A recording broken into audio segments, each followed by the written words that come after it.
સમાચાર હવે વિગતવાર જોઈએ। સુરતમાં નવસારી બજાર પોલીસ ચોકી નજીક ટ્રક ચાલકે બાઇક સવાર બે મિત્રોને રાત્રિ દરમિયાન અડફેટે લેતા એકનું ઘટના સ્થળે જ મોત નીપજવા પામ્યું છે।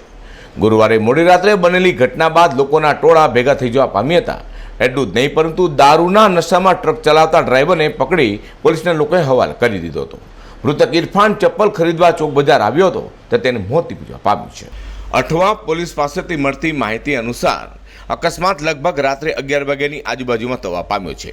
ટ્રકના ચાલકે બાઇકને પાછળથી અડફેટે લેતા બંને મિત્રો ઇજાગ્રસ્ત થવા પામ્યા હતા। બંનેને તાત્કાલિક નજીકની હોસ્પિટલમાં સારવાર અર્થે ખસેડવામાં આવ્યા હતા, જે યુવાનને મૃત જાહેર કરવામાં આવ્યો છે।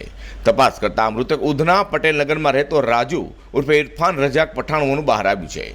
મૃતક ઇરફાનના ભાઈએ જણાવ્યું હતું કે માતા પિતાના અવસાન બાદ બંને ભાઈઓ મજૂરી કરી ગુજરાન ચલાવતા હતા। ઇરફાન મોલ્લાના મિત્ર સાથે ચપ્પલ ખરીદવા ચોક બજાર ગયો હતો। અકસ્માતના સમાચાર મળતા જ હોશ ઉડી જવા પામ્યા હતા। ટ્રકનો ચાલક દારૂના નશામાં હતો। લોકોએ પકડીને પોલીસને હવાલે કર્યો છે। ન્યાય મળે એવી આશા રાખું છું। પાછળ બેસેલ યુવકને ચમત્કારી બચાવ પણ થયો છે તેવું જાણવા મળ્યું છે। હાલ તો ટ્રક ચાલક દારૂના નશામાં હોવાના આક્ષેપો થયા છે, ત્યારે હાલ તો આ મામલે અઠવા પોલીસે અકસ્માત મોતનો ગુનો નોંધી તપાસ હાથ ધરી છે।